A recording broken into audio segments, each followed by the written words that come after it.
Thank you very much for your general support. Very appreciated.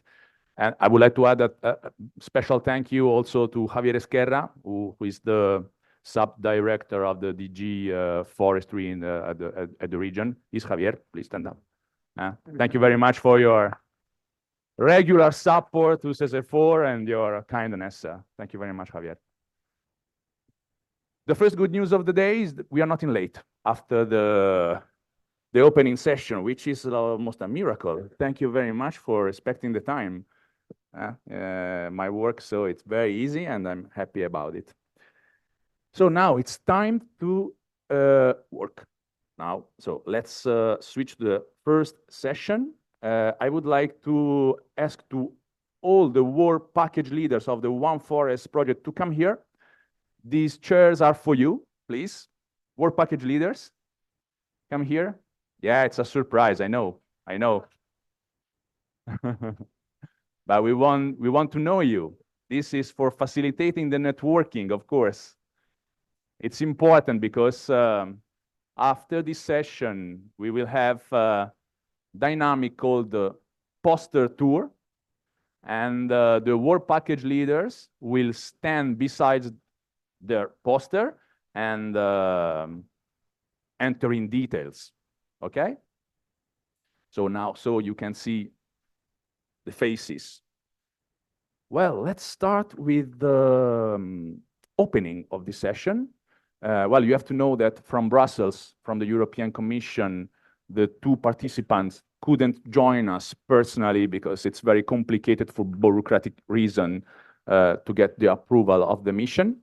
But normally we have connected online our project officer from the Research Executive Agency of the European Commission, Nicolas Febvre. Please confirm me, Javier, if Nicolas is available. Yes. Hi, everyone. Yeah. Okay. Yeah, I can see Nicolas and also Thomas. Good morning. Good morning. Good morning, both. Nicolas, please, the floor is yours to open the session, please. Thank you very much. Is the connection okay? Yes? Yes, we can hear you. Good morning, everyone. So thanks for the introduction. And so my name is Nicolas Febvre, indeed. So I had the pleasure I have still the pleasure to be the project officer of the project ONEForest. Very sorry not to be able to attend in person this conference, but nonetheless, it is a pleasure to participate to this final conference. And thanks a lot to the organizers for making this possible. Just before saying a few words about the project, I wanted actually to also stress the very good, let's say, collaboration that we have with the project. So together with REA, so the Research Executive Agency managing the project, the good collaboration we had with Sandra Kromes and also with Martin Brunsmeyer. So thank you both. Yeah, this made really I think this collaboration, the project, very stand out. So over the last 3 years, so as Sandra mentioned, so the project ONEForest has contributed to deliver pioneer work by evaluating and demonstrating methods to bring together forest owner, society, industry to agree on common forest management scenarios at regional scale. And these partners have managed to formulate recommendations on methods and joint decision makings, which can be applied in different contexts across Europe.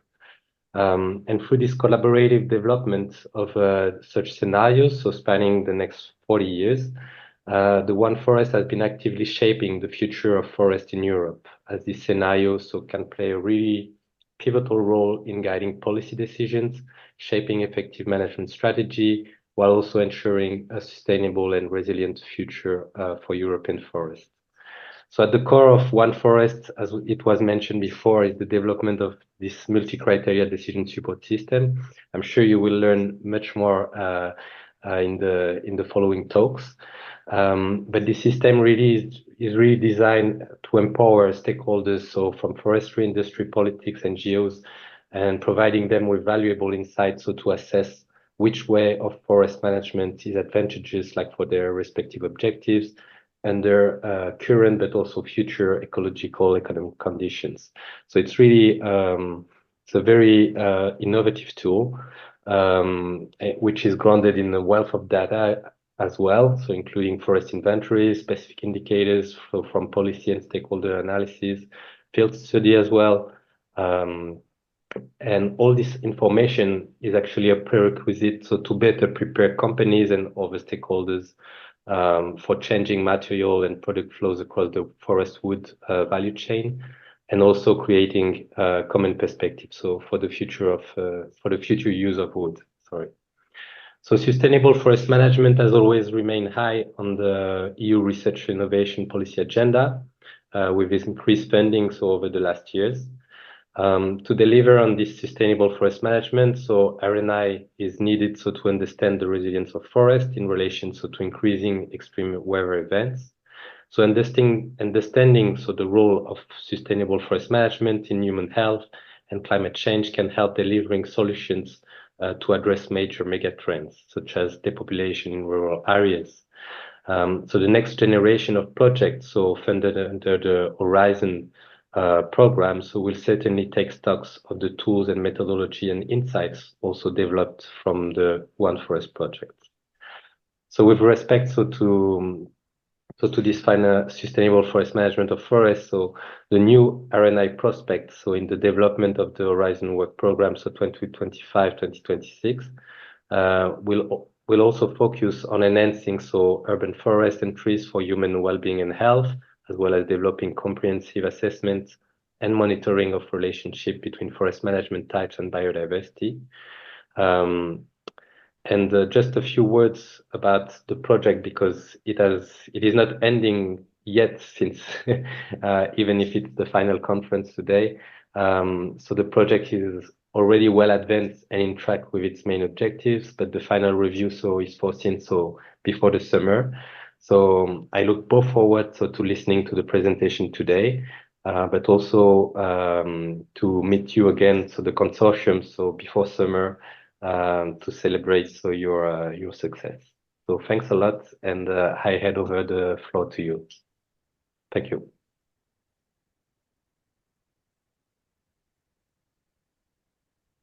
Thank you very much, Nicolas, our project officer.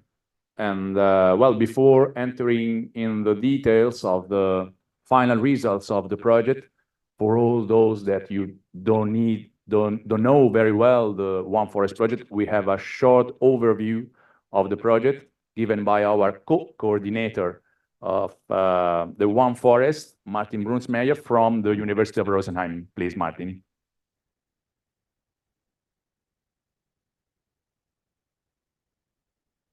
Thank you, Ricardo.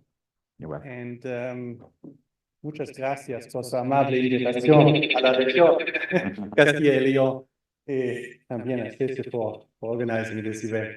And it started out perfectly, so I'm more than sure we'll have wonderful 2 days together.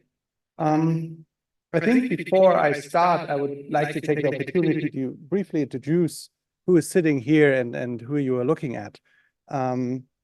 So we have here Work Package 1 representative from Estonia, Christian Thal. And I would just keep it by the names, because otherwise we'll probably not keep it in time. I hope that's okay.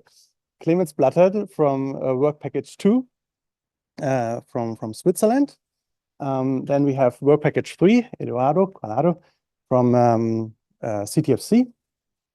Work Package 4, Kai Hussmann from Germany, University of Göttingen. Work Package 5, Gwendoline Hartmann from Freiburg for forest operations and also for the topsoil cover engineering. Work Package 6, Camilla Wittmark from the SLU in Sweden. Work Package 7, Sandra Krommes, as you already know. And Work Package 8, Udo Buscher from the University of Dresden in Germany for the multi-criteria decision support system, but you will hear later about that a little bit more.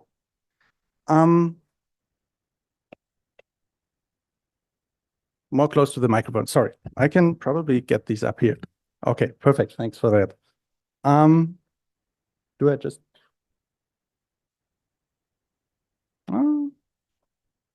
Okay.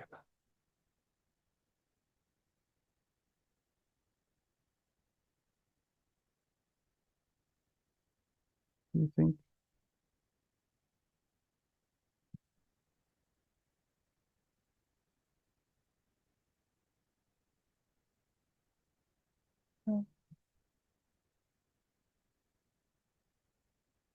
Just briefly.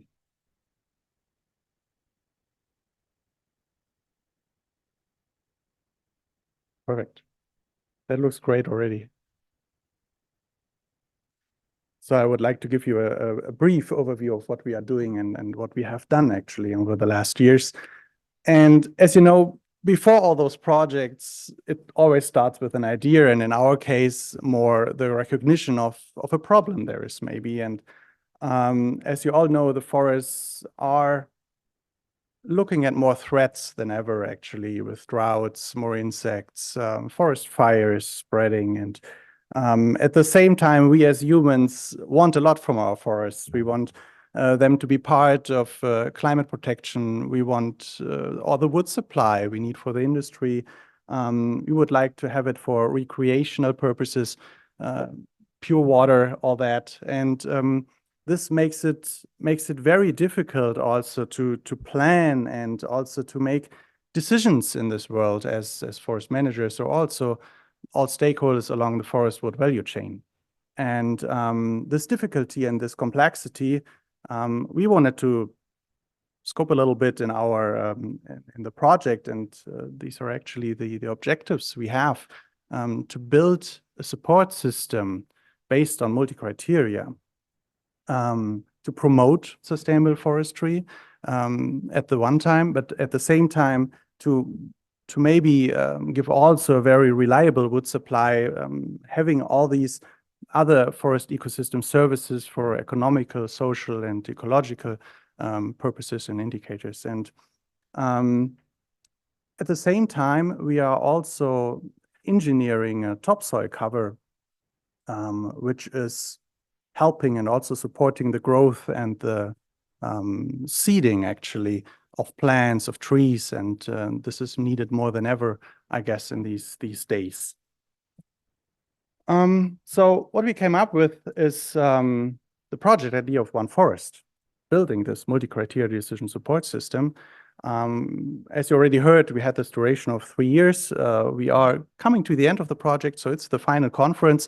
We are 19 partners in 8 countries, and Sandra said it earlier, over the time, about 80 researchers were working on this project. We had a funding volume of 5.2 million, and this all went under the Horizon 2020 program. Thanks also at this point to Nicolas for supporting us during the whole time, and looking forward to meeting him again for the final review. As you see, you have various partners actually all over Europe, mostly from the scientific part, but also companies and networks supporting this project. And for this project, since the forests in Europe are rather different in many aspects, we worked in case study regions. And here on this map, you see the red dots. They are our case study regions. So one is in Catalonia, in Spain, but starting in the north also, it's you see the one in Estonia, one in 2 federal states in Germany, in Hessen and Thuringia, and one in Grisons, a canton in Switzerland. So, but it's not all about work and research in these projects. As you know, it's a lot about networking and collaboration and transferring knowledge actually between the different researchers. And I think and I just wanted to give you a few examples of these pictures, digging together in the dirt or standing in pouring rain on field trips. I think we have made all the experiences in ONEForest, and I'm sure that these collaborations and networking will extend even further than the project and help us in the future. Also, maybe for other projects, but I bet also on a personal scale, it will develop and stay as close. And as you can imagine, by so many researchers and so many partners, there was were so many results generated, and I can't possibly show them to you all. So I'm really happy that the work package leaders are here and might help me out in showing you some of those results, or at least a brief overlook of what we have done in the next part. And that's why we are already going to the next steps, actually, to the main final results. And for this, give me a second. I talked about the case study regions we have, and there you get a brief overlook of what we are talking about: forest land in the 4 different case study regions. And we highlighted the green one here for where we're working in Spain. It's not whole Catalonia, but the forest land we were researching on. And you also see the differences we have, not even in size, but also in the different main species we are researching and worked on. So I would head first to Sandra. Maybe you could tell us something about how the forest wood value chain looks like actually in the different case study regions. Could we have a microphone for that?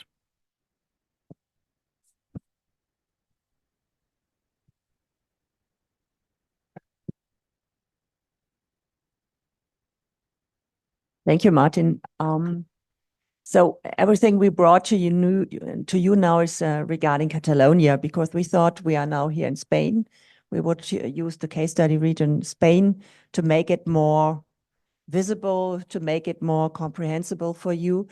And just as Martin mentioned, we want to spend some time on the wood value chain. What is done with the wood? Because we from our side are responsible in delivering projections, what will be done with the wood in the future. It is one, forest ecosystem services, and it's a very important one, not only regarding employment, but also regarding climate mitigation and so on. And at the beginning, we started with statistical data, and we used the methodology of material flow analysis to figure out what is done with the wood that is harvested. And we brought, of course, the result of the material flow analysis.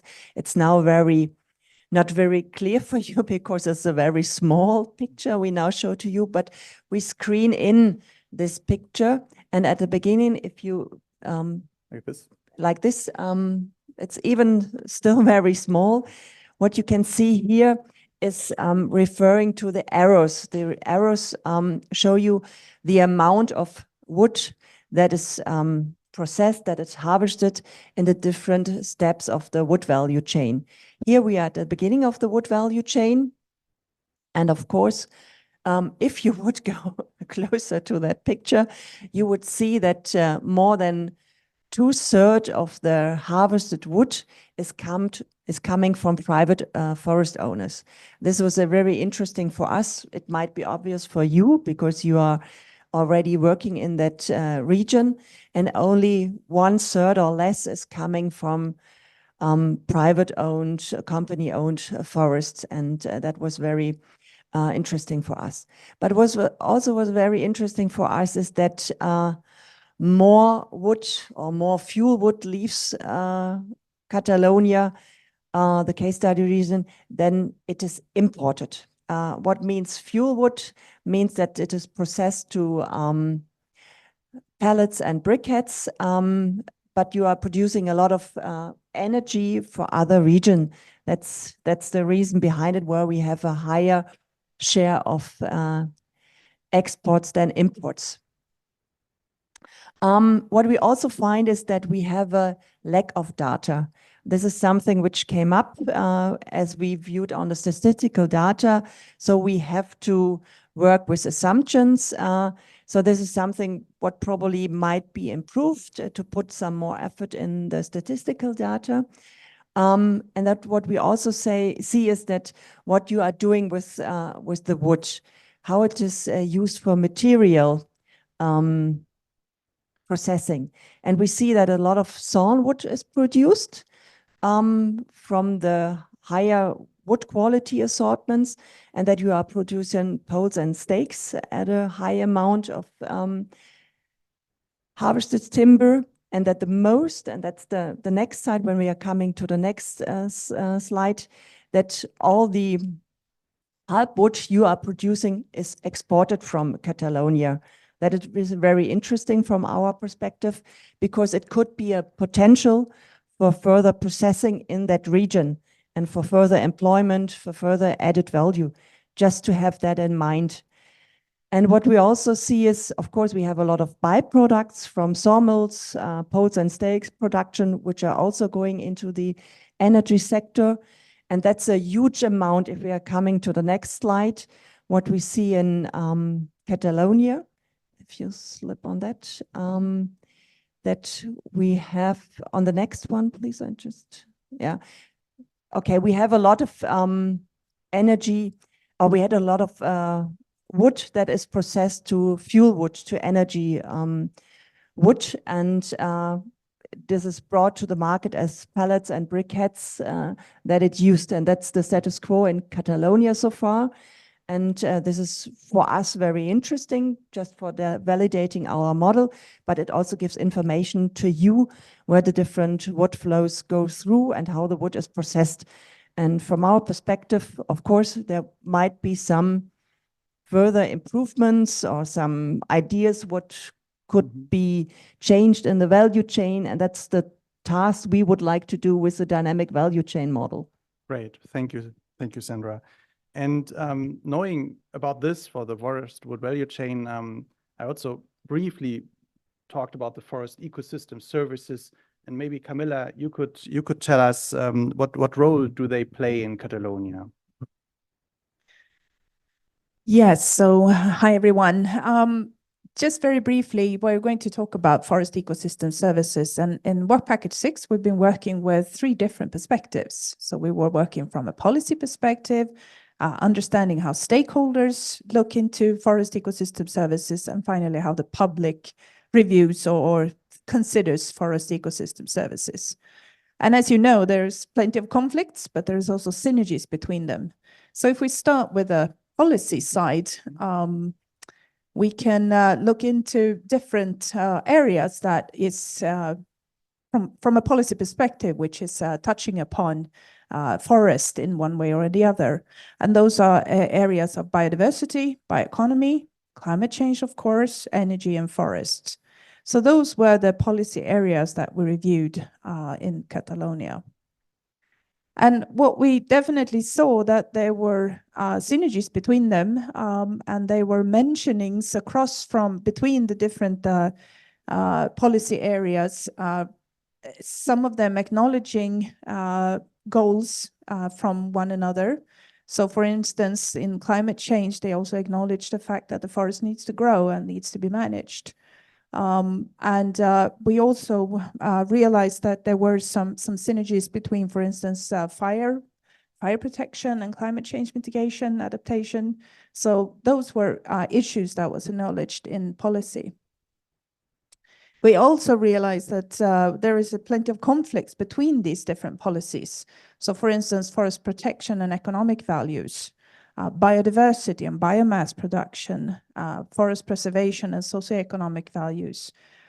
Those were mostly mentioned or acknowledged as conflicts between the different policies. And the reason why this is important is also to understand how policy reviews the use of the forest from all the different perspectives the forest functions, from an economic, from an ecologic, and from a social perspective. Thank you, Camilla. And so then probably we talk about the stakeholders and how they look at it. Mm-hmm. So we did have interviews in Catalonia. We had 8 stakeholders from various perspectives of the forest. So they were all representing either the economic, the ecologic, or the social perspective of using the forest. And in this spiderweb illustration, in the middle you have few answers, and in the outer circles you have many answers. And what you can see from the green line, the most important forest ecosystem services that the stakeholders mention, clean air and water stands out, pollination and biodiversity, protection and climate are the ones who are mentioned, most frequently mentioned as being very important. On the other side, on the orange illustration, we see that fuel wood, timber production, and hunting, recreational values, beautiful scenery are not acknowledged as very important by the stakeholders in Catalonia. And what about the public? I mean, they are probably the largest in number. Indeed, the public are the biggest group of people who are interested in the forest. They agree with the stakeholders. They also mention clean air and water, as you see in the middle of this chart, saying that this is a very important forest ecosystem service. And I should have also mentioned that this was reviewed by a survey that we sent out to 2,000 people in Catalonia. So there's a big number of public who answered this question. We also see that beautiful scenery is quite important. Climate change and carbon storage is, of course, also mentioned. Pollination and habitat for wildlife is also mentioned. But public recreation is, if you compare to the stakeholders, more important to the public. Not very surprising, but it's good to have these numbers in place to understand how the public think about forest ecosystem services. Mm-hmm. Thanks. And so where does this all lead to in the end? Yeah, that's a very good question. So why is this important then? Well, we wanted to understand all the three perspectives, from the policy, from the stakeholders, and from the public. And what we can find with this is that we do have conflicts or potential conflicts between what the public would like to see, what the stakeholders would like to see, and what the policy acknowledges. We see that in all three groups, we acknowledge the climate change. We also acknowledge clean air and water, which was really standing out and a little bit surprising to us, specifically that the public knew about this and also acknowledged this as an important forest ecosystem services. And the risk with having conflicts between these groups is that it might affect the ability of using the forest for the way you want it. It might affect your well-being as a public person if you're not allowed or possible to do your recreational use of the forest, for instance. And it might also affect the stakeholders if they can't pursue business as they would like. So those conflicts are quite important to acknowledge. Mm-hmm. And one last question to that. So what's up in the future? So where does this go? Yes, where does this go? Well, this goes to 4 different scenarios, actually. So what we did was, and I will talk a little bit more about it when we go on the poster tour, we looked into different pathways. So you will read this as on one scale, you see the high or low demand of biomass for forests. And on the other scale, you see how strong is the political decision-making support or the institutions, and how well is this forest use regulated. And from this, we combined a number of questions from the stakeholders. So this is actually something that we developed together with the stakeholders in Catalonia. The first scenario is a society under a voluntary green transition, and that can be reviewed as the business as usual scenario. And I believe we have another slide, don't we? Yeah, there, thank you.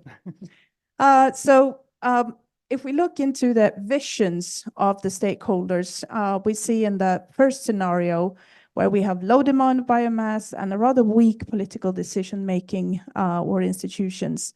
We want to balance the different values of economic and ecologic values and support climate change. If we move toward my right, the second one, climate change adaptation and green transition. This is where stakeholders see a sustainable society, bioeconomy is developing as the green transition is going on, and we're also using the forest to emphasize climate change adaptation. In the third scenario, where we move up toward a more stronger political decision-making, we see a stronger protection of forests to promote different ecosystem services like recreation and clean air and water. So then we're acknowledging these aspects that the stakeholders have put forward. And in the fourth final scenario, where we have a lower demand for bio-based materials from the forest, but still have a strong political decision. This is the most utopic scenario, if I put it like that, where here we have a very strong protection of forest, which will affect the biomass production and also emphasizing carbon storage. So all of these four are talking about climate change. This is one of the big issues on the agenda. If we continue to look at the scenarios on the next slide, we will see that, there we go. We will look into how the wood value chain would differ between these different scenarios. So coming again to the first one, we will have a rather stable supply of timber or woody biomass, and the demand will increase a little bit, particularly for wood fuel, but still keep on a rather low level. And the industry will stay rather traditional. Not so much new will happen, so there will not be big innovations in this. In the second scenario, where we still have a weaker political decision-making, but we have a higher demand for timber, we see that industry needs more timber, so we need to have longer transportation of biomass. And the technological development, the digitalization will promote this. However, it will still be a challenge given that we will have long distances for moving timber. In the third one, we have somewhat, even though it's still high demand, it's a little bit declining.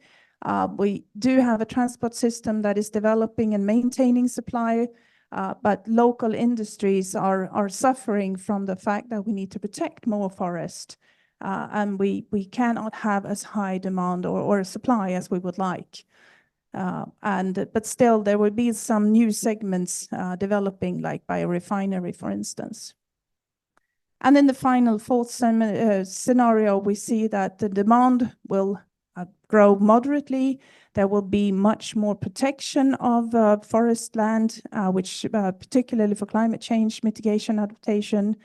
And in existing industries will continue to develop, and they will improve their capacity with technological development. So even though the need for timber will be rather high, they can survive, if I put it like that, with a smaller amount of timber in total. Thanks. Thank you very much. And I would like to move forward a little bit to how we really got to the decision support system, in short, MCDSS, and the value chain model, just to show you a brief overview of what we have done and how this interacts actually. If you look here on the left side, we would like to have all the stakeholders or users input. So what do they actually want? What decision do they need, or what support do they need? Is it more for timber, more for recreation? Do they want more on biodiversity parts? And this leads in, and we hear more about that later from Udo, into this decision support system, where the basis are the forest growth models. And this again leads to the value chain model from the wood assortments, where we can see how the actions are and the effects are on the industry. And these scenarios, which we just heard, are more like an overriding aspect to this. So, Kai, I would like to get to you, and could you introduce us a little bit about the way on how you collected and generated the data in ONEForest? Yeah, hi. I would be glad to do that. Thank you very much. I'm here on behalf of all my colleagues from the work package 1 to 4, whom I want to thank very much for their great contributions. I will show you here a brief overview of the data generating process. This is the data flow project that we have been harmonizing to be made in each case data region separately. Each separate case study regions had some geodata and some NFI data. And the first challenge was then to find a biogeographic region that is best representative for this case study region. After that, we all collected NFI data and made some representative stands out of it. And these representative stands were then simulated to the year 2020, such that we all have the same starting year. And with this, so to say, already simulated or pre-simulated starting year, we were then developing different management options. I regarded them as options to not confuse them with the scenarios. We came up with typical management options for that regions, and of course, each management options then led to different development of these representative stands. And we were then interested in how the indicators that we developed during the process, which are representative for the forest ecosystem services, or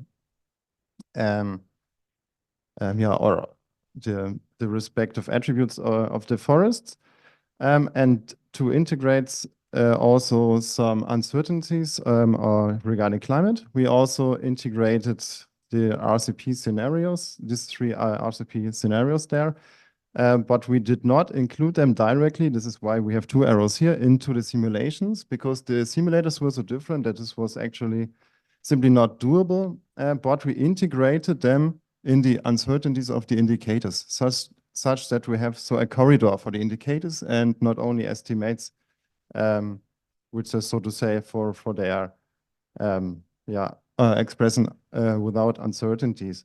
Having that, we investigated some indicators directly, but of course our main task was to deliver them into this MCDSS that we do learn more about by Udo in some minutes.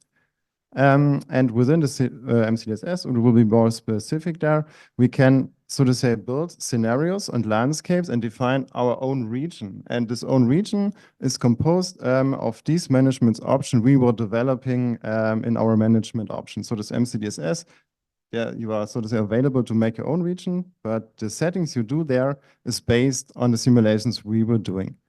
And when we go to the next slide, please, there we see representative some of the indicators. As I said, we try to make use of the forest ecosystem services and functions that were developed during the program, and we translated them, so to say, more generally into indicators.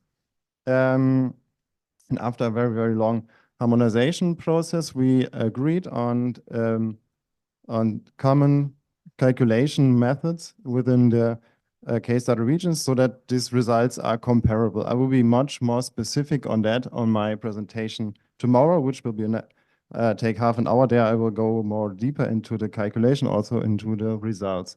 On the next slide, we see exemplary for one case study region for one representative stand, which is in the continental forest located at development. This is how one exemplary simulation looks like, just to give you an idea of how we've been working.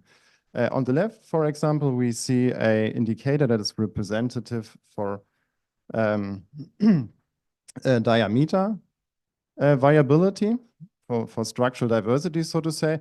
We see that the management options, which are the typical ones that have been developed with forest practitioners, differs here during the simulation. We see, especially in the year 2050, that there is some that there's some evident differentiation between these management options.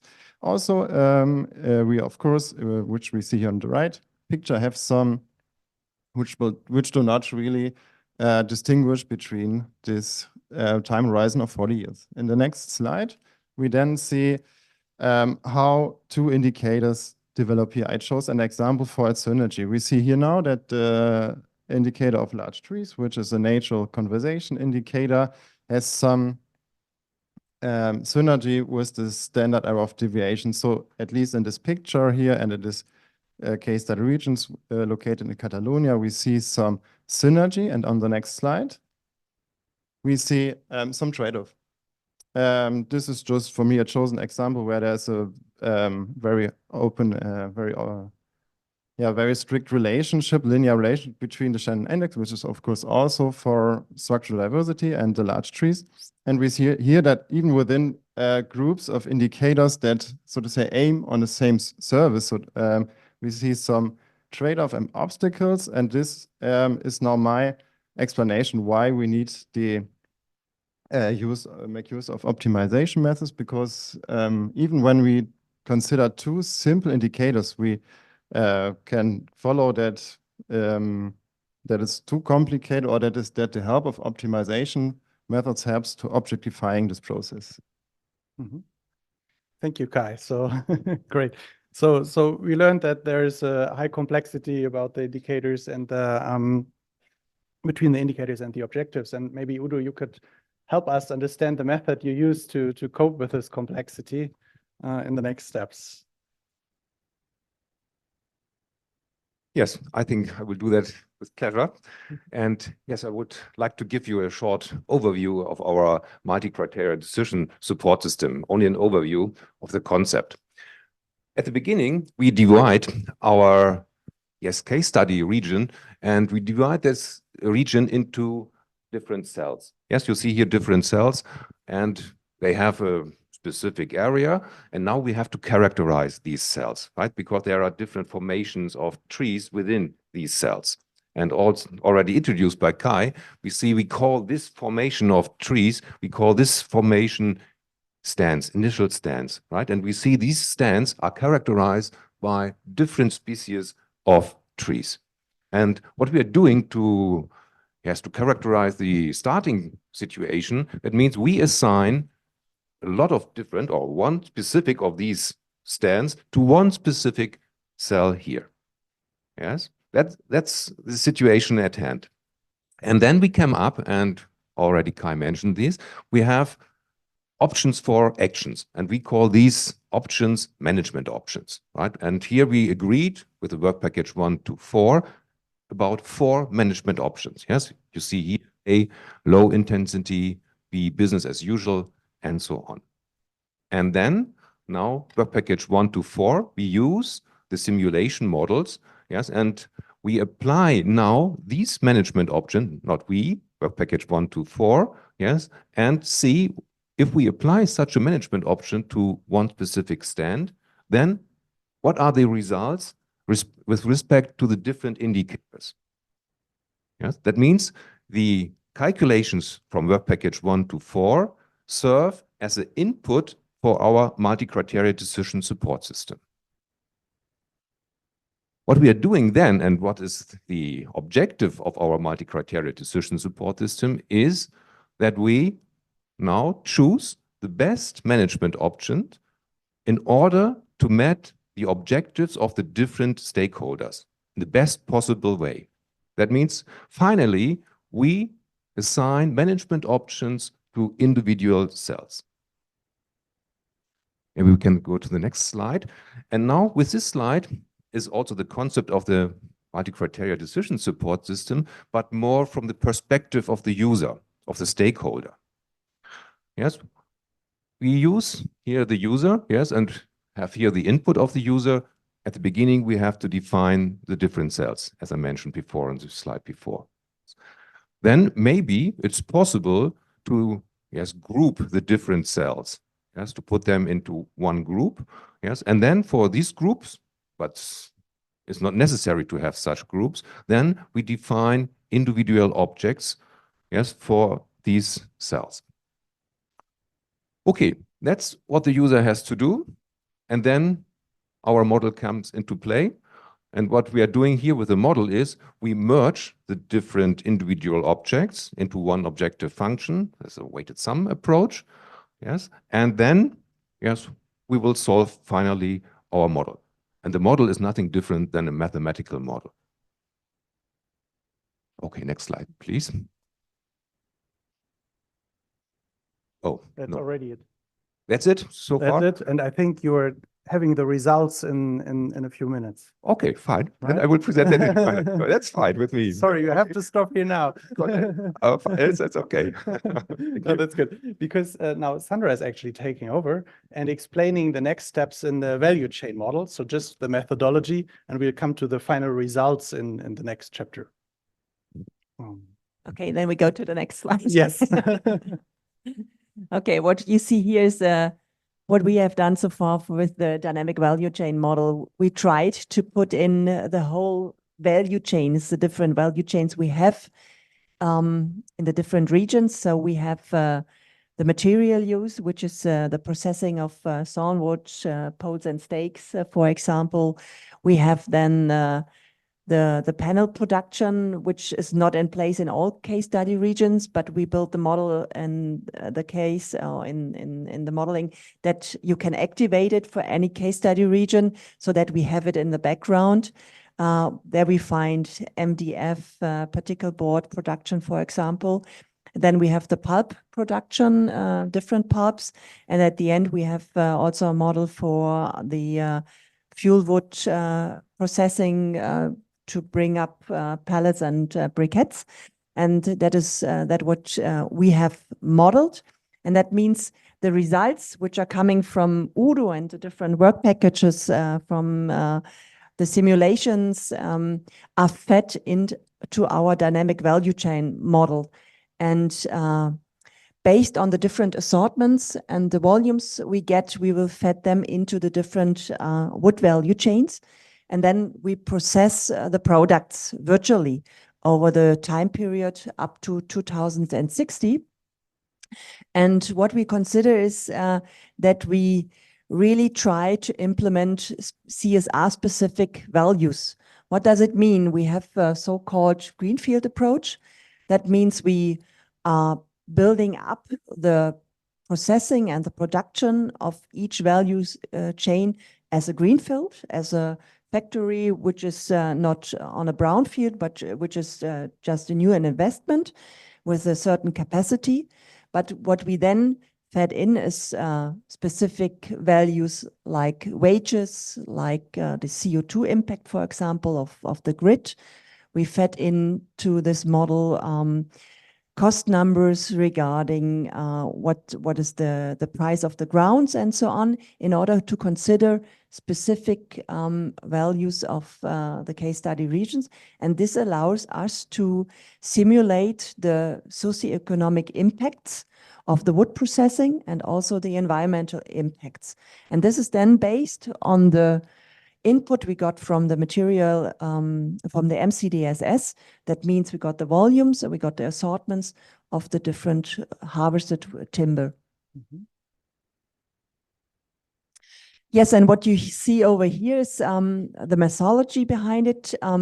Probably you might know it. It's this called System Dynamics. It was getting famous from the world model. This is coming up from the Club of Rome in the 1960s.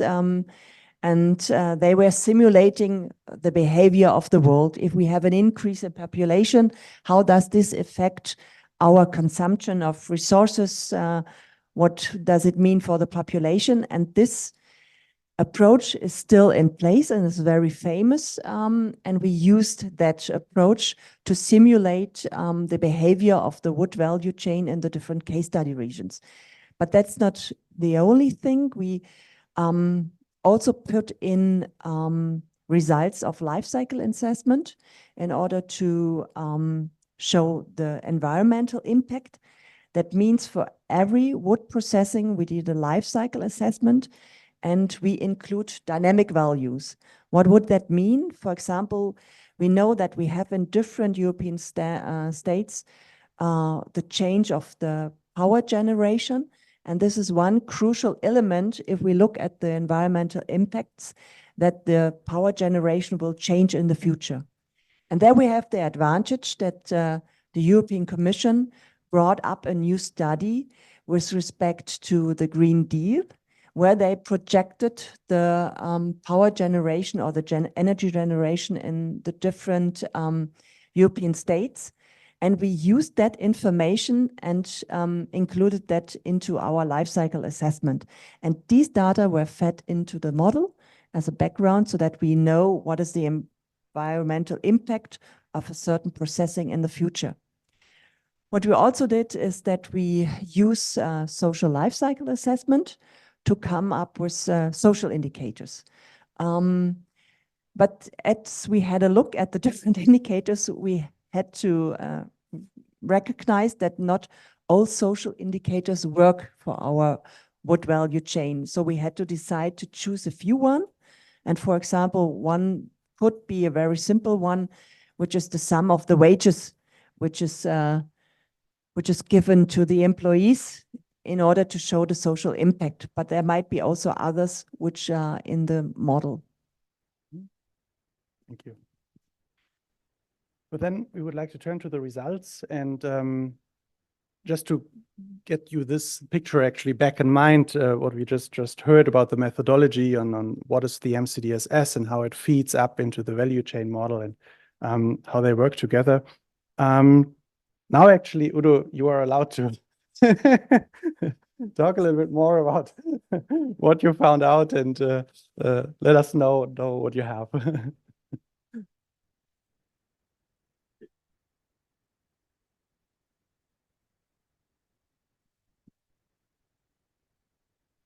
Okay, now it's better. Okay, now we have two approaches for our multi-criteria decision support system. And one, yes, we refer to the different scenarios. Yes, we see here for the 4 different scenarios, which are already introduced by Camilla.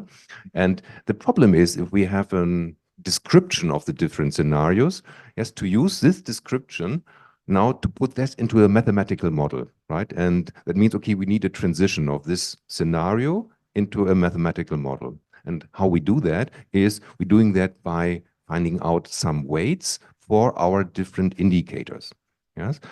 You see here on the left-hand side, you see a different number of indicators. And now here on the upper part of this table, we see, okay, the different 4 scenarios.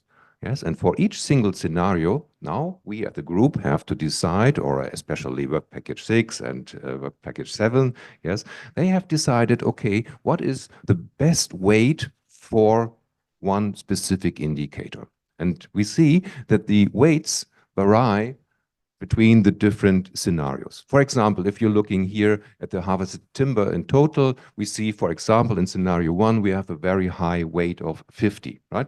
We have around about 100 points here, as you see, and that means, okay, that is a very important indicator for scenario 1. Yes, it's also important for scenario 2, but it's less important for scenario 3 and so on. And we do such assignment of weights to different indicators so that we can characterize one specific scenario with the help of these different weights.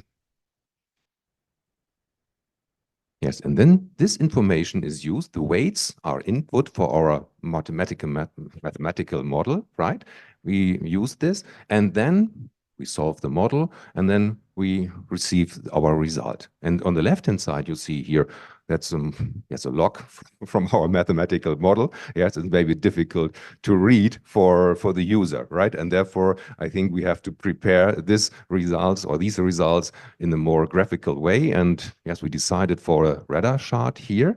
Yes, and you see here on the outer edge of these radar charts, we see the different indicators. Yes, and even for those indicators which has a weight of 0, right, they are also put into this radar chart because we can calculate also for these indicators the result, right? And you see here with the radar chart, okay, if we have emphasized one specific indicator, then of course the mathematical model tries, yes, to fulfill this indicator in a very good way. And then we see, okay, then because often we have conflicts between different indicators, then maybe the fulfillment of another indicator is not as high as for the other indicator with a high weight. Yes, and now we apply that to the case study region here in Spain. And thank you very much for Eduardo for the calculations. And you see here on the right-hand side our results in hopefully nice way, right? Because we have used 2,700 different cells. Okay, we have to assign our 4 management options, right, to these 2,700 cells, right? And yes, here we see the distribution, and we have here the assignment of the different management options. We have done that with different colors, right? That means here, for example, the red dots are management option D. Yes, and you see here in this nice figure, yes, we see in this different cells, we apply the red one. That means, okay, this management option D, and the blue one is B, and so on. And we see here the distribution of the different management option for the different cells. And this is according to scenario 3. And minutes later, I have the possibility to show you also some 4 other pictures for the other scenarios. Okay, thank you so far. That's great. Thank you, Udo. Well, I would like to head over to Gwendolyn, because forest operations also take a vital role in this place in the project. So what do you think, Gwendolyn, are the perspectives of forest operations in here? Yeah, the perspectives are quite different. So yeah, we worked in our work package next to the MCDSS and the DVCM on developing a hydrogel and topsoil cover to support planting during dry seasons. This hydrogel or topsoil cover is based on wood fibers and xanthan gum or gelatine, which are also materials used in the food industry. So these hydrogel are fully biodegradable and yeah, so very comfy for the soil and the plants. During this time, we did very much different trials to study the biomass allocation, vegetative status of the plants, the degradability, water storing capacity, the time consumption during application, the application itself, and many other things regarding the soil and the microbiomes in the soil. Next part of our work package, next to the revitalization of forest, is the perspectives of the forest. And for this, we worked on risk maps and practical guidelines for preparation against disturbances for all the case studies. And these guidelines and risk maps focus on drought, fire, and wind. And also a big part of our work was the calculation of a best harvesting method to reduce like CO2 emissions or jobs, or yeah, it's not to reduce the jobs, but we all know that the workforce is very hard to find. So we also want to use a method where we don't use or where we don't need all or a lot of people. Yeah, and of course, for this we used, we did these calculations for the forests we have now and also for the future forest, and therefore we used the modeled scenarios from WIPI 1 to 4. Thank you very much. That's great. Before we move on with the value chain model, I pointed out to Ricardo that we need 3 more minutes. Okay, thank you. So then I would say, Sandra, you can, I think that's, oh, sorry, is it Sandra? Yes, I think so. Yeah.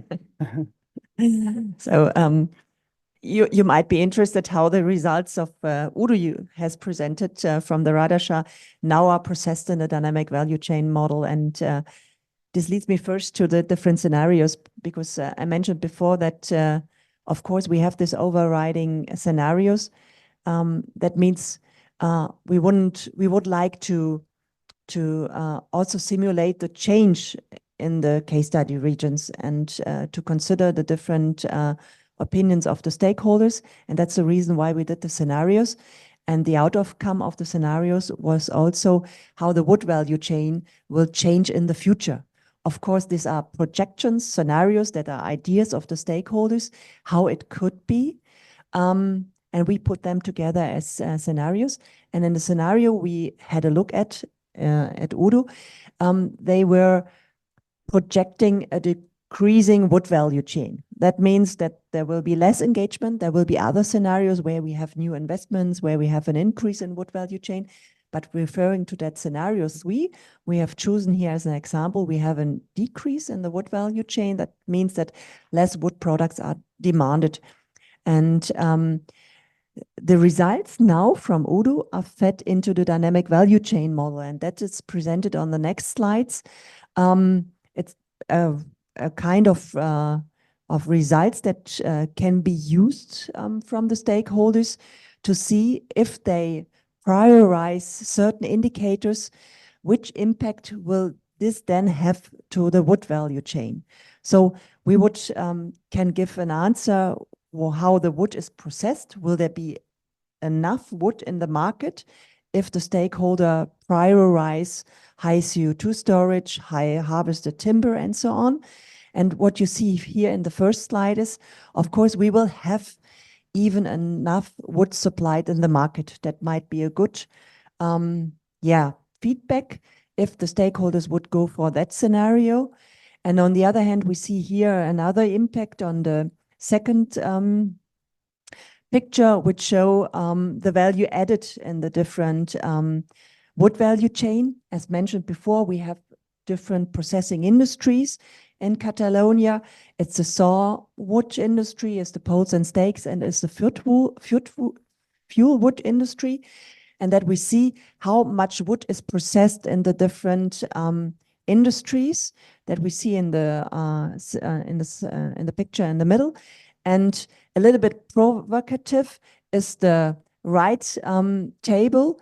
We made the quotient value added versus emitted CO2 equivalents. That means how many value is added by emitting 1 kilogram of CO2. And what you see here, of course, is that you have a higher value added when you are producing sawnwood than producing fuel wood. But of course, you can't use fuel wood to produce sawnwood. That is reasonable as well. But it just should give the stakeholder a kind of an overview how much value can be generated by different processes. And of course, it is a little bit provocative from our side to show such an indicator. But that are the results we would like to give to the stakeholders so that they can get a kind of a feeling how their weighting of the different indicators in the forest will impact the wood value chain. Thank you. So concluding, and it's less in conclusion than just to point out again and what is the output of ONEForest actually. It's the decision support system which we are building, and in combination with the value chain model for the industry. We will have a huge data pool also for work packages 1 to 4 with all the simulations going on, and we are working on policy recommendations, of course, as a result from these decision support, and an engineered topsoil cover, as Gwendoline also pointed out. And I think at this point, I would like to thank you all for the answers you have given me so far and supported in that way. And also, you're welcome for all the posters and the presentations tomorrow, I think, where everyone goes in more detail into each work packages. And then I think I can hand over to Ricardo again. Thank you very much.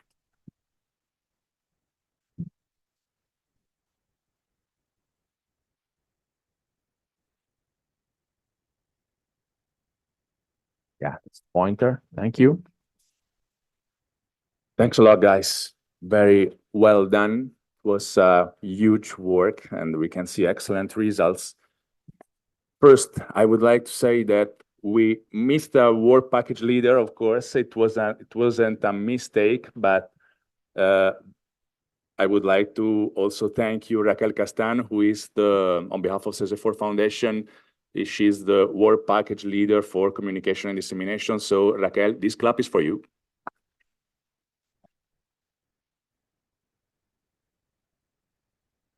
And actually, she was working because she was retransmitting the content on Twitter.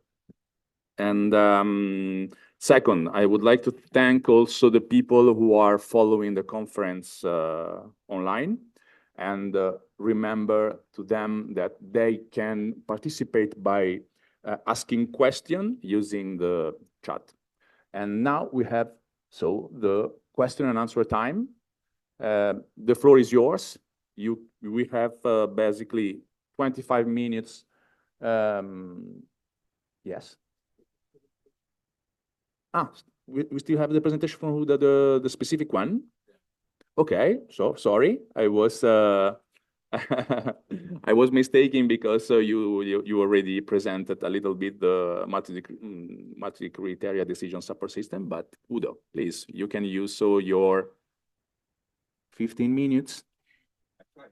Please, please take this. This is the pointer and sliding. Okay, now I have to handle two things here simultaneously. I don't know. Okay. No, because you were mixing a little bit. It's fine. Thank you, of course. Okay. Yes, thank you for the opportunity, yes, to explain a little bit more in more detail the multi-criteria decision support system. Yes, here we see the outline. I will doing here the recap very short because I have already explained here the concept of our system. Then I will go a little bit into the mathematical model. It's not really math, but I would want to give you an impression how we work, right? And when I'm talking about we, that's my team, right? Or our team that is also with Maria Beranek and Michael Hölscher. And when I'm talking about we, that's not only me, that's our team from TU Dresden. Yes, and then we will apply our mathematical model to the case study region here in Spain, right? And finally, some results. Okay, what is the rough idea? Because yes, we want to develop such a multi-criteria decision, the support system for the stakeholders. And the stakeholders, they have different objectives, right? They have different interests, different preferences. Yes, and yes, as I told you, we try to find an optimal assignment of management options. And what is interesting for us, I'm from business and economics faculty, right? And then here we are talking about a planning horizon of 40 years. That is very typical for forest, of course, right? But for our in business, that's a pretty long time, right? Okay, we have the preferences and the requirements, and as I told you at the beginning, yes, we integrate simulation from work package 1 to 4 into our model. And yes, we apply that to the different case study regions in Estonia, Switzerland, Spain, and in Germany. Okay, I skipped this because I have explained this figure already. And you see here again the different indicators. And the different indicators will serve as objectives for our stakeholders, right? And that means, okay, we follow these indicator lists, and normally these indicators are the objectives of our model. Okay, and now I will give you some small insights in our mathematical model. Yes, and more or less, our decision support system is nothing different than a mixed integer linear program. Okay, that is, yes. And if that is a linear program, then we can solve such problems very easily. Yes, with the help of, we call this solvers. Yes, and solvers, we have a mathematical model. Yes, and then we put that into a solver, and there are different solvers. Of course, on the one hand, we have commercial solvers. They are very fast, but they have a disadvantage because we have to pay for them, right? And therefore, we can also use some open source solvers, and that's maybe interesting for our EU project, right? And everybody can use these solvers, and therefore, we use here LP-Solve for our model so that everybody can use this multi-criteria decision support system. But sometimes, if the problems become large, then we have a problem, because sometimes the problems are huge, and then it's very, very difficult to find a really optimal solution. And that means, okay, we have to go and to find a heuristic solution. That means, okay, we've tried to find a good solution in a short time, but it's not necessarily an optimal solution, but nevertheless, often a very good solution. Right? And of course, if we see here two extreme points, a heuristic solution and an exact solution, and of course, it's possible from a mathematical point, it's interesting to combine both methods, right? Or different methods from heuristics and exact approaches. Okay, but here we have a multi-criteria decision support system. That it means, okay, we have not only one objective function, we have different objectives, a lot of different objectives. Yes, you saw the list of indicators, 17 indicators. Yeah, that means, okay, we have to merge these different objectives into one objective function. And you see here, it's only representation, yes, of an objective function. We see here alpha, beta, gamma, and so on for the different indicators. And these are the weights.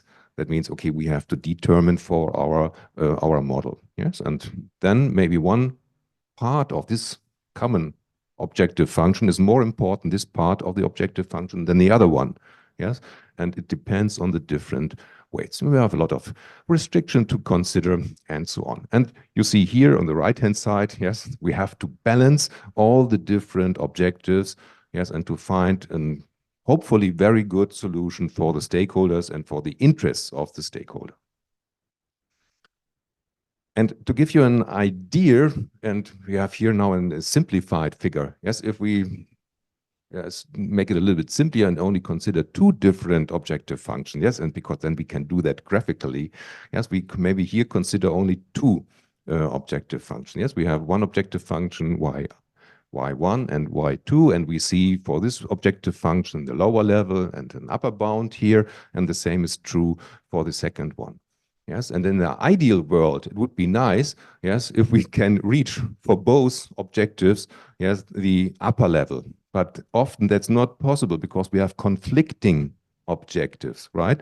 And therefore, okay, we have a trade-off between the different objectives. And if we want to fully have here to realize the upper bound of one objective, yes, then it's very bad, and we can realize only the lower level of the other objective, and so on. And you see here different points on this so-called Pareto front, right? And then we have to decide for one specific option because there are conflicts between the different objectives.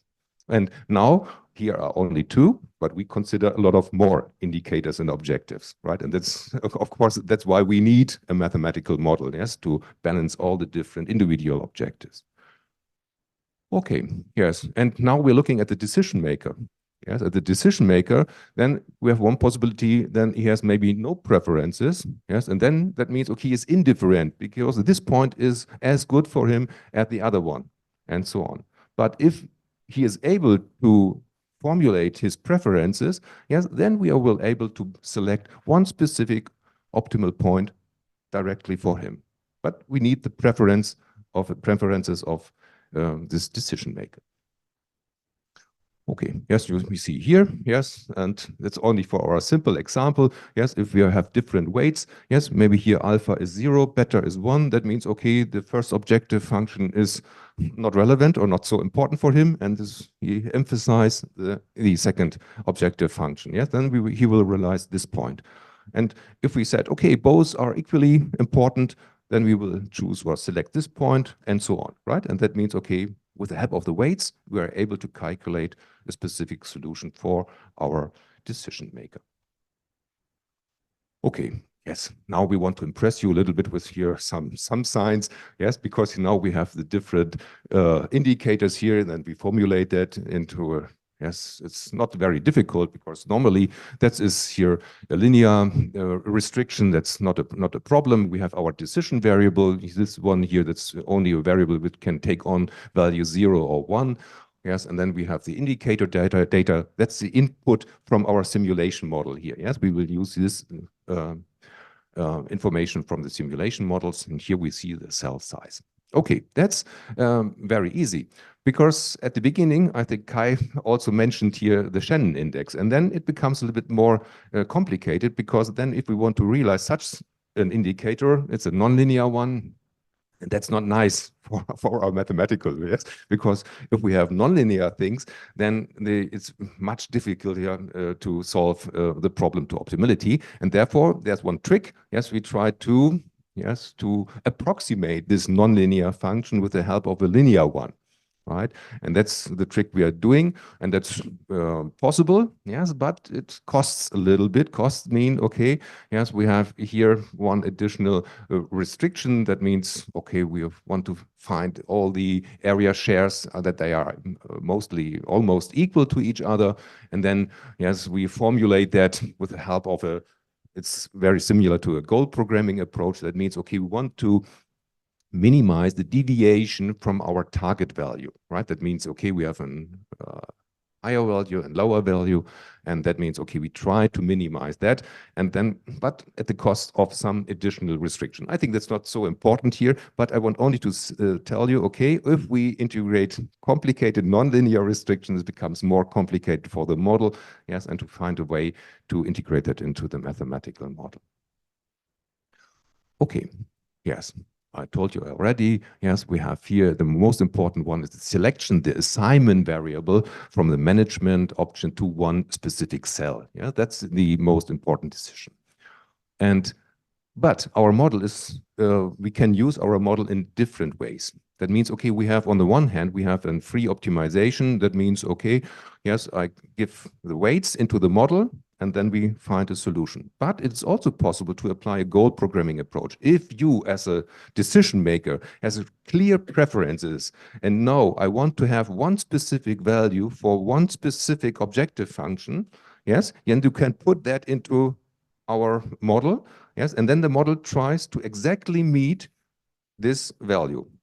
Tries, yes, but sometimes it's not possible, but we try to minimize the deviation from this specific value, right? That is the idea.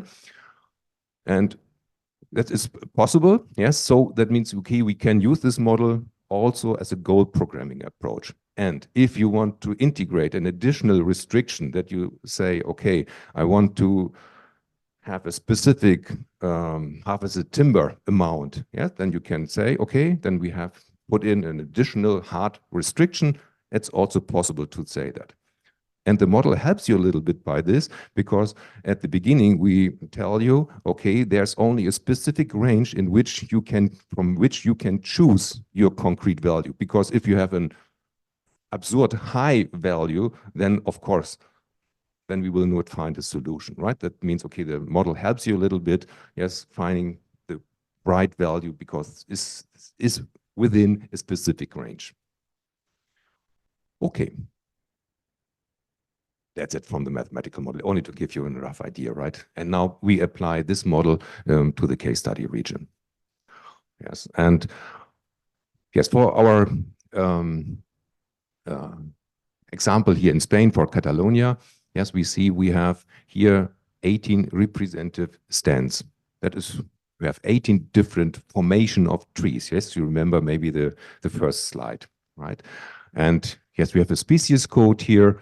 We have the site quality index and the stand age. Yes, you see here 3, 3, 2. And if we multiply that, then we have 18 different stands, right? And now, yes, the idea is now we have to assign the stands to specific cells. That is already done by our partners, right?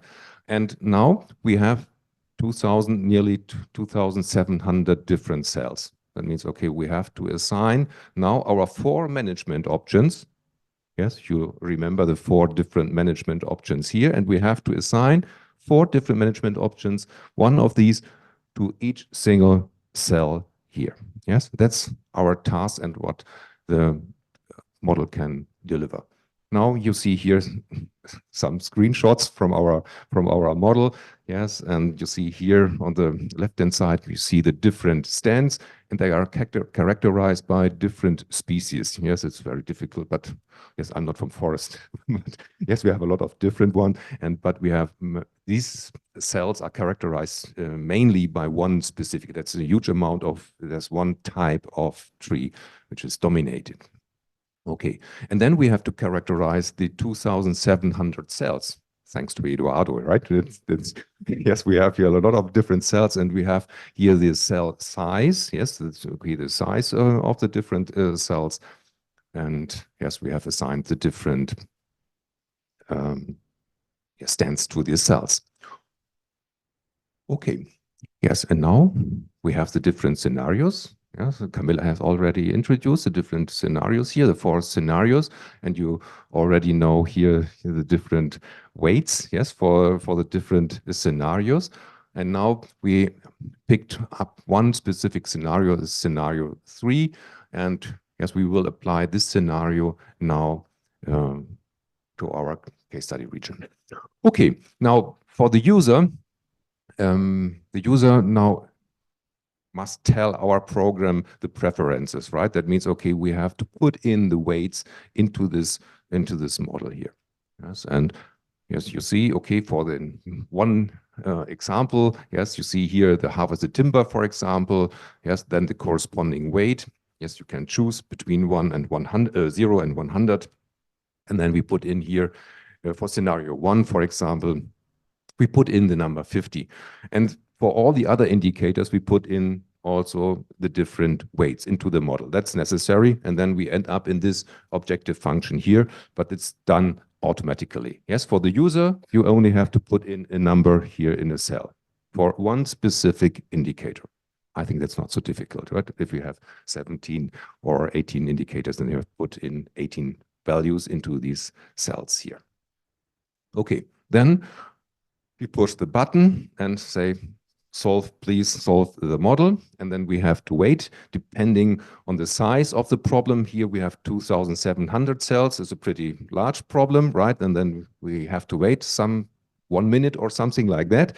It depends on the restrictions, right? I talk about the nonlinear restrictions and so on. It depends a little bit.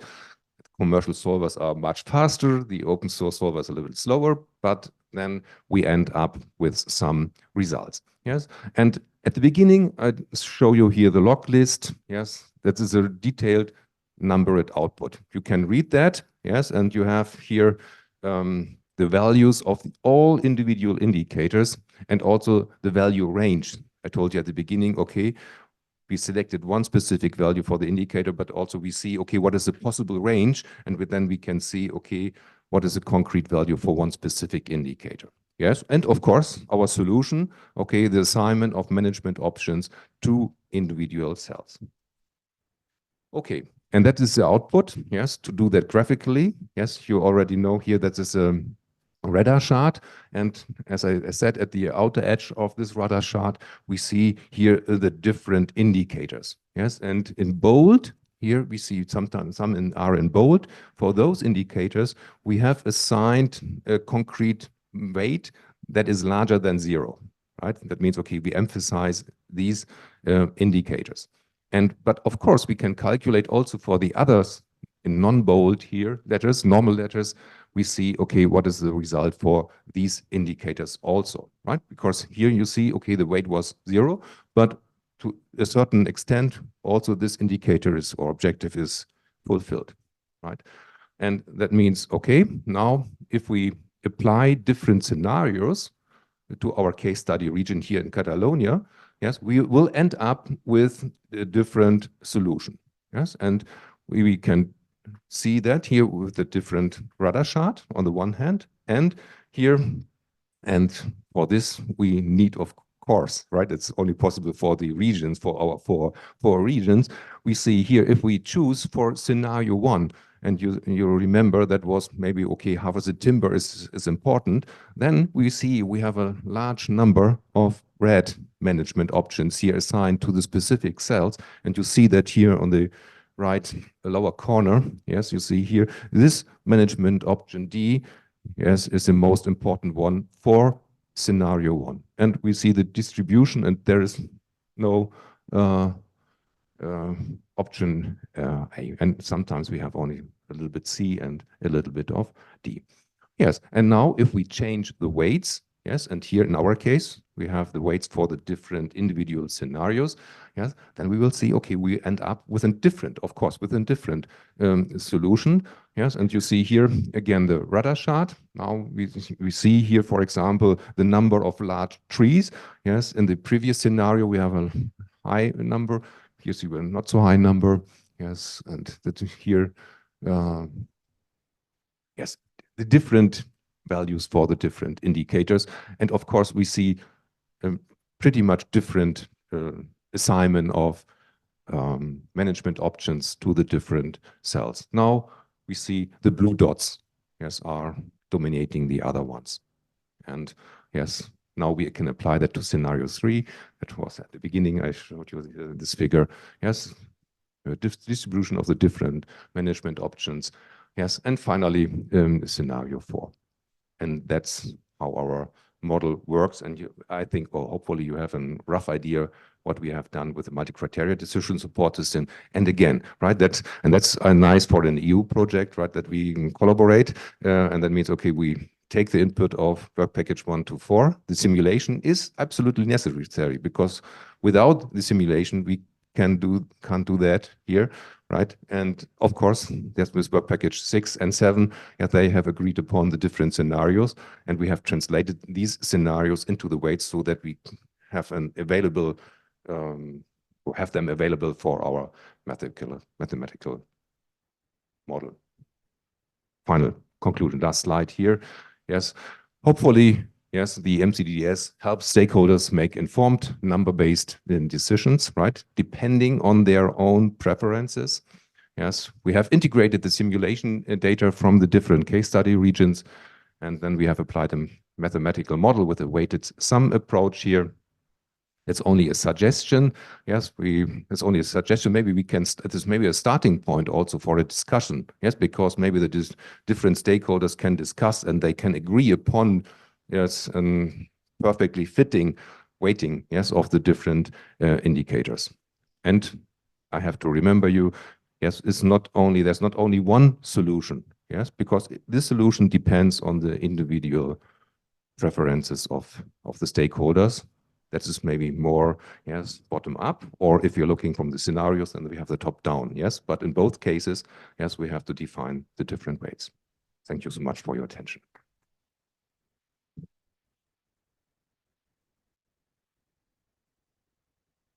Thank you. Thank you, Professor. Well, we have 5 minutes. If you have a question, maybe a couple of questions, we can take it right now.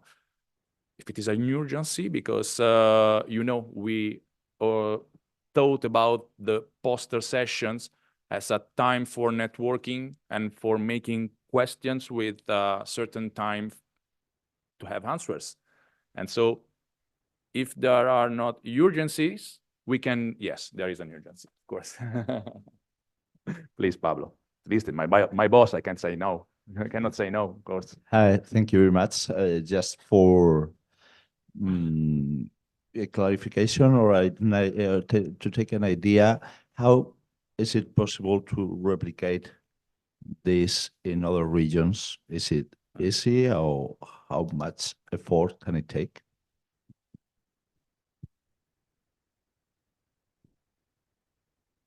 Yes, I think it takes some work, right? We can apply that to other regions, of course, but as I told you at the beginning, we need the input of the work packages 1 to 4. That means, okay, that is nothing if we do not have the input of the work package 1 to 4, the simulation models, the forest experts, right? They have to agree upon the different management options, and they have to put them into the specific region. That means, okay, we need the knowledge from the region. What are the cells? We have to define the cells. Yes, and then we need the forest experts. They have to simulate, right? Because they have to say, okay, what if I apply one specific management option to this cell, to this stand? Yes, what are the indicators? And we need that input. That means it's not so easy, right? It would be nice, of course, right? But we need the input, and therefore we have done the collaboration, and for future work for other regions, it would be also necessary that there is the input data at the beginning from the forest experts from Switzerland, Germany, Estonia, Spain, of course, Catalonia, right? And then we need the experts, but they can do this work also for other regions, right? But that's necessary. Thank you. One last question, please. Raquel, can you help, please? Thank you. Thank you. My name is Thomas. I'm affiliated to the Bavarian Research Alliance in Munich, Germany. My question is also with regard to how to create the future based upon this kind of results. As everyone knows here, European research and innovation projects are producing a lot of times good results, good outcomes, and everyone is happy for meeting for such a final conference. But for me, it would be also of interest, what is, for example, here in the case of Valladolid, the interest of a certain region, how to make use out of the results. Wouldn't it be good to talk about also creating synergies? If a region is interested, it must be put money to a pot for making use of the results. It's not only about having an open access with regard to those data or these data. It also has to do with a kind of training of the experts on a regional scale for making use of your model. It's not only easy to be explained. And this is my question. Do the region have an interest in taking over the results in the case of Valladolid? Thank It you. has to do with money. I'm also have a question from the online audience, maybe connected to this one. The multi-criteria decision support system developed in the project will be made available for any user.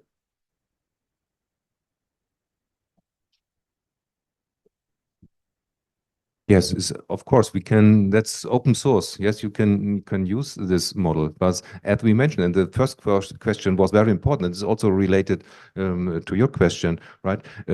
We need the input data. That means, okay, for the 4 case study regions, right? We can directly apply this model, and also for individual cells. It's not necessary that we all use all of these 2,700 different cells. We can select also maybe 500, maybe, or for one forest owner, he can select, I don't know, 12, I don't know, private forest owner, he can apply that. That's easy, but only for the 4 case study region. That was a question at the beginning. Yes, if we want to apply that, we need the collaboration from the forest experts, and then we can apply that. It's only an input, right? It's nice for us because we are the software developers, right? Then we can use that, and hopefully we can interpret the results. Of course, it's important, but it's not that easy, right, to directly use the results. For the case study region, yes, and we are happy to share our program. That's not a problem, and you can solve the problems also with the help of the open source solver. Yes, and I told you at the beginning, okay, the larger the problem, the longer the running times, but that is available. I think that's not a clear yes, not a clear no. It's mixed answer, I guess. Thanks a lot. For me, it is clear. Kai, please. Thank you. Can I add maybe something from view of the work packages 1 to 4? I think all 3 questions very much deal with the problem of extrapolation. I think that a specialist from forestry is able to extrapolate results. Of course, we specifically defined them for the case study regions, but they are firmly integrated into this model. And when I can only say this, of course, for Germany, you can extrapolate them, for example, easily to Bavaria, not so good to Lower Saxony, which are quite different federal states. But if you as a forest specialist feel that extrapolation is possible, and you can, of course, do your own landscape. The landscape, which is defined into the model, is not associated, so to say, specifically, explicitly, regionally to the case study regions, but more to the attributes that this forest promotes, so to say. So there is kind of slight possibility to also apply them without the case study regions, but to be sure, of course, to be sure that the results are valid, you can, of course, do sub-regions, so to say, in the case study regions. This is always possible, and then, yeah, extrapolation has to be defined then specifically. Thank you very much. Let's continue with a coffee in our hands, if you agree. Thank you very much, work package leaders. See you all in 15 minutes, please. The coffee is outside. 15 minutes, please. Thank you.